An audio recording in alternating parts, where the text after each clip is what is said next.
Hello, RAP participants and other viewers. This is Nathaniel Chin. I'm one of the UW geriatricians and medical director of the RAP study. I'm happy to be able to introduce this presentation to you.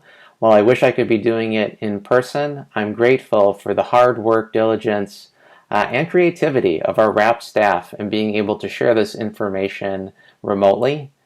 I also want to thank you for your participation and involvement in the RAP study. As the son of someone who died of Alzheimer's disease, I recognize that it is through research that we are able to understand this disease and eventually come up with meaningful treatments and a cure. It is through your involvement and participation, ongoing year after year, that we are getting closer and closer to our goals. And I know that you feel the same way I do, that we are eager to understand this disease and do something more than we have in the past.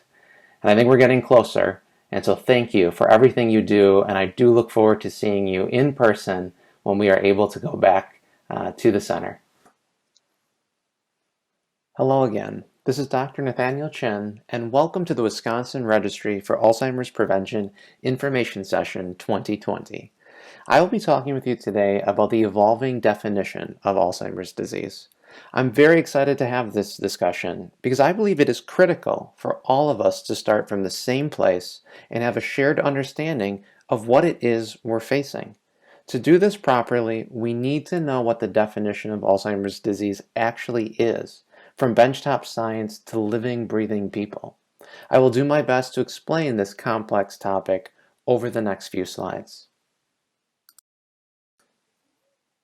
When addressing Alzheimer's disease, I think it's important to view it from two perspectives. For me, this is Alzheimer's disease. It is the disease that changed my family. My father was diagnosed with Alzheimer's disease at 62, and it was what caused him to forget, to have thinking changes, and to be in that wheelchair that you see in the picture. It is what led my mother to become his primary caregiver to the day he died, and it is why I'm here today. I believe there are other people in the RAP study who can tell a similar story and who have been as affected as I have. But we almost look deeper than the people affected because when we do, we see something important. You realize that you can view Alzheimer's disease for what it is on the outside and what it is on the inside. You can see the personality and physical changes people undergo, along with recognizing the change in memory and thinking skills. Then there's the Alzheimer's on the inside, which you can't see when people are alive, and that's the changes in the brain. Alzheimer's disease is actually an abnormal process that occurs in the brain, which is what this picture shows. It is caused by two abnormal proteins that build up and kill our brain cells. One protein forms outside of the brain cell, and it's called amyloid. The other protein builds up inside the brain cell, and it's called neurofibrillary tangles. These two proteins work together to create trouble in our brain and lead to symptoms that we see in our loved ones. We can see these proteins under a microscope, and that's the definitive diagnosis. But in a doctor's office, we diagnose Alzheimer's disease based on what we see on the outside. And what I mean by this is that first a person needs to be diagnosed having either mild cognitive impairment or dementia. Both of these conditions or syndromes mean that a person has memory or thinking symptoms and has low scores on an objective memory test. In dementia, a person also has functional day-to-day impairments. But in either case, we first have to diagnose that syndrome, and then with having more clinical history from the person and their family or friends, the laboratory evaluation that we conduct, and the imaging evaluation that we conduct, we then make a determination if we believe that Alzheimer's disease is the primary cause of the mild cognitive impairment or dementia. And while we don't have a tissue sample from a person's brain to know with absolute certainty that Alzheimer's disease is present, based on lots and lots of studies and history and clinical training, we are fairly accurate at determining Alzheimer's disease in a patient. Now, no case of Alzheimer's disease is ever the same as another. But there tend to be symptoms that we find in many people who do have Alzheimer's disease. Now, these symptoms really depend on where the disease is located and spreads. So in this figure here, you see a picture of a brain with different colors. The temporal lobe is the part of the brain that is green, and that's an important section because that is where we have the memory center or the hippocampus. It can't actually be seen, it's a little bit deeper than what the picture shows. But what you'll see is that this is where Alzheimer's disease begins. This is why memory tends to be the first and most prominent symptom of Alzheimer's disease. But the spread can be variable, meaning that if the disease moves from that memory center to the blue part of the brain, the frontal lobe, we see a spread to that area with a red line. And now we have problem-solving issues or planning issues. This is that executive function that people may hear about. But potentially in a different person, the spread goes from that memory center to word production, which again is in the frontal lobe or parts of it, and that's where people start experiencing naming difficulties or word finding difficulties. In another individual, the spread might be from the memory center to the back part of the temporal lobe, and that's where our word understanding comes from. So another part of language, but a slightly different aspect of the brain, and so people will have a harder time following conversations or reading a book. Their ability to understand language and words is impaired. For other people, sadly, the spread moves to the front of the brain, where we have our behavioral control center. And this is where people experience more mood symptoms, more behavioral symptoms, more agitation, potentially aggression. Now, for many people with Alzheimer's disease, they could experience all of these symptoms throughout the course of the disease. But a lot of that will depend on where the disease starts and spreads. As clinicians, we do our best to try to understand the symptoms that our patients have, but also try to help people cope with them and prepare for future potential symptoms. In research, Alzheimer's disease is the pathology causing the brain cell death, is the biological change or changes occurring in the brain cells that lead to cells dying and eventually to the symptoms we see in people. In the figure you see here, there are three separate images and imaging modalities. The one on the far left is an MRI, the one in the middle is an amyloid PET scan, and the one on the far right is a tau PET scan. All three are distinct and unique imaging tools. The one on the far left, the MRI, shows the structure of the brain, so we can use this scan to look for hippocampal atrophy, the hippocampus being the memory center of the brain. We can look for whole brain atrophy. We can look for vascular events such as strokes or chronic small blood vessel disease. We can also look for things like brain masses that would be mimicking something like Alzheimer's disease. In the middle, that's the amyloid PET scan. So a tracer is injected into a person, and that tracer attaches to amyloid protein, if present, in the brain. And when present, it lights up on a PET scan. So red would indicate high levels of amyloid, and green would indicate no levels or no presence of amyloid.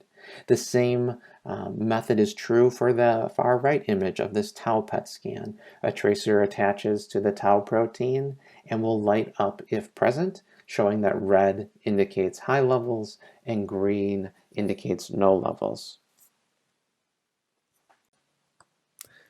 Now in 2018, a new definition of Alzheimer's disease was proposed and then accepted by the research community. This was important because this new definition is serving as a new framework for how researchers and scientists study Alzheimer's disease, but also how they communicate to each other when conducting those clinical trials. An important table from that original publication is shown here, Table 4. And as you can see, it's a pretty complicated table, and I'm not going to try to explain it, other than to highlight the fact that at the top part of it, in the horizontal axis, you see cognitive stage. This is important. These have always been present, and clinically these matter a great deal to me. You have cognitively unimpaired, mild cognitive impairment, and dementia, so that did not change. But then on the vertical axis, or the far left of this table, you see biomarker profile. Biomarkers being markers that we can detect in people that represent certain changes. So that would be amyloid A, tau T, and neurodegeneration N. And you can see there a bunch of different formulations of A, T, and N. Now the study also, or this publication, tried to make a simpler and prettier graph for us, and I'm going to show that here. And what you see is a yellow circle representing amyloid change, a tau circle or a red circle representing tau change, and then a blue circle representing neurodegeneration. And within all three of these circles, it's encompassed by the bottom green circle, which represents cognitive impairment. And again, cognitive impairment being a memory or thinking symptom, and then a lower score or an abnormal score on an objective thinking test. So if you were to just have the yellow circle, that would be just having amyloid pathology. That's considered Alzheimer's pathologic change, but it is not Alzheimer's disease. If you were to have the amyloid and tau pathology, that's the overlap of the yellow and red circle, that is considered Alzheimer's disease. If you were to have overlap of tau pathology and neurodegeneration, so the red and blue circles, that's considered non-Alzheimer's pathologic change. So not Alzheimer's disease. So in order to have Alzheimer's disease, you must have amyloid and tau. Now, another way of looking at the development of Alzheimer's disease is as a sequence of events. And so this figure here, you see that the beginning of this process really is the development of the amyloid protein. And we can detect that with an amyloid PET scan.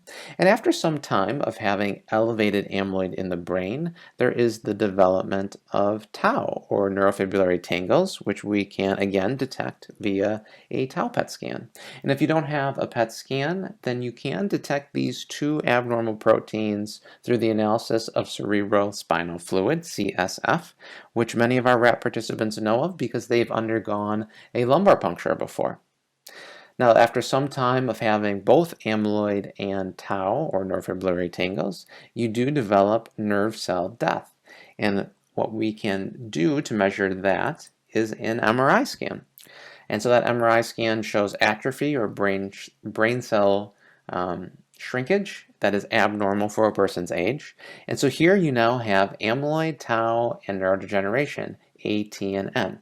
So this is the research definition of Alzheimer's disease, and these three things can happen in someone who does not have any symptoms. So someone who does not believe they have Alzheimer's disease because they're not showing any concern. At some point, we do cross over into the clinical world, and a person would then be diagnosed with mild cognitive impairment. And what I have a picture of here is some form of objective cognitive testing that a person would undergo and have low scores. At some point in this process, the symptoms worsen and a person then has functional impairments, and then they're diagnosed with dementia. This is a picture of my father, who at this point was in the more moderate stage of his disease, and you can see by all general appearances he does not look like he has dementia per se, but the disease is already in his brain and affecting him clinically. The new definition of Alzheimer's disease is quite important in the research world. For one, it provides a framework for researchers and clinical trials. We need to find the right people at the right time. And when it comes to Alzheimer's disease, that means we need to identify the biological changes in people if we're truly going to understand the disease course, and develop potential therapies. But also when it comes to communicating with each other. When one center or one study is trying to communicate to another, we need to know that we're talking about the same disease. In this picture, is this a duck or is this a rabbit? And we need to know that we're all on the same page and using the same language when talking about Alzheimer's disease. When it comes to therapies, by having a definition of amyloid, tau, and neurodegeneration, we know now that we can be addressing the cause of the flames and not just the flame itself. So for instance, what can be done to remove amyloid in the brain? Studies are looking at that. Drug trials are being conducted on that same premise. But what can be done to prevent amyloid? When thinking about tau, what can we do to prevent the development of tau or remove tau from the brain? And then when we think about the process that's going on between the development of amyloid and tau, what is that and what can we do to slow it or stop it? And then lastly, when we think about cognitive trajectories, we know that it is important to understand what the course looks like if you have amyloid, or if you have amyloid and tau. Because once we know those things, we can then study how other variables can impact this disease.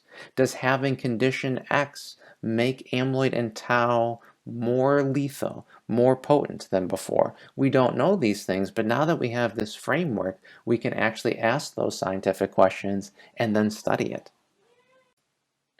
I want to specifically address the idea of new targets for Alzheimer's treatment or Alzheimer's drug development. When you have a definition of Alzheimer's be amyloid, tau, neurodegeneration, that means you have at least two targets of amyloid and tau when thinking about cure, about meaningful treatment, even about prevention. And so in this figure here, you see a neuron or a brain cell. And that really consists of a central body and then finger-like projections coming out of it. All of those projections, except for one, are dendrites, which receive signals from the other neurons. The one big one is called an axon, and that's what sends the signal.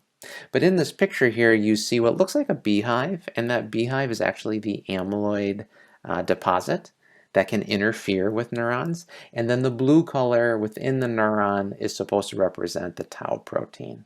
So when we have that depicted here, what it means is that we have targets. So you can reduce the buildup of that amyloid, which is why we have the big X on it, or you can remove it.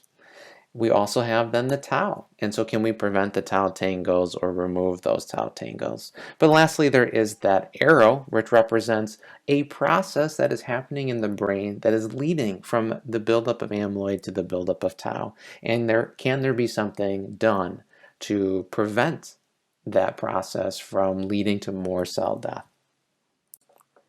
I mentioned earlier that one of the important aspects of having a definition such as amyloid, tau, and brain cell death is that it allows us to study the experience and course of someone who may have just amyloid, or someone who has amyloid and tau, or someone that has all three, amyloid, tau, and brain cell death. And once we know that course, then we can ask the question of, are other health factors impacting that person's experience, for better or for worse? Now, this question has been asked by my colleague, Dr. Lindsay Clark, and in 2019, she looked at how obesity or blood pressure would affect someone who had amyloid in their brain. Now, these people did not have Alzheimer's disease, they did not have tau present, nor did they have any symptoms. But what she was able to find was that the presence of high blood pressure and amyloid led to a person, or was associated with a person, having worse performance on certain cognitive tests. The same was true of someone who had obesity. So if you were obese, which we have defined in the box on the right, and you had amyloid, you tended to do worse on certain thinking tests compared to people who did not have either of those variables, the obesity or the amyloid. Now, this research is still evolving, and we are finding that vascular risk factors such as blood pressure and obesity may accelerate cognitive decline. In a very recent study that Dr. Benlin will describe in another video, we are finding that vascular risk factors seem to exacerbate cognitive decline, but they may not be independently related to amyloid in the brain. And what I mean by that is these health factors may not directly relate to amyloid and the amyloid buildup, but they can relate to our overall brain health the same way they relate to our heart health or our mood or our well-being. And so by affecting our brain's performance, they may actually be affecting how we respond to the presence of amyloid or to brain cell death. More is to be studied on this, and we need to understand this as yet another mechanism for treating someone who has thinking changes. Now, to end, I want you to know about the Dementia Matters podcast. In October of 2017, the Wisconsin Alzheimer's Disease Research Center launched Dementia Matters, a podcast specifically about Alzheimer's disease. Now, I'm the host of this, and I interview experts in the community and academics on the latest Alzheimer's disease headlines, research studies, and caregiver resources. Now, recent guests and topics have included Dr. Martha Claire Morris, the creator of the Mind Diet for Healthy Brain Aging, Teepa Snow, dementia caregiver educator, and other RAP researchers such as Dr. Ozioma Okonkwo, an expert on genetic and lifestyle factors in Alzheimer's disease risk. These podcasts are about 15 to 20 minutes long. We have a new one every other week, and there are multiple ways of listening. You can go through our website, which is listed in this slide, as well as subscribe through iTunes, Stitcher, Google Play, and then we are now playing on the radio, the WMUU 102.9, Fridays at 4 p.m. It is my hope that we can share more and more of this information so that people's questions can be answered, and really so that everyone knows you are not alone if you are concerned about your memory or if you're caring for someone with memory loss. It is going to take the community, both the general community and the academic community, in order to understand and manage and beat this condition. Thank you for your time, and please do send us any questions that come up afterward.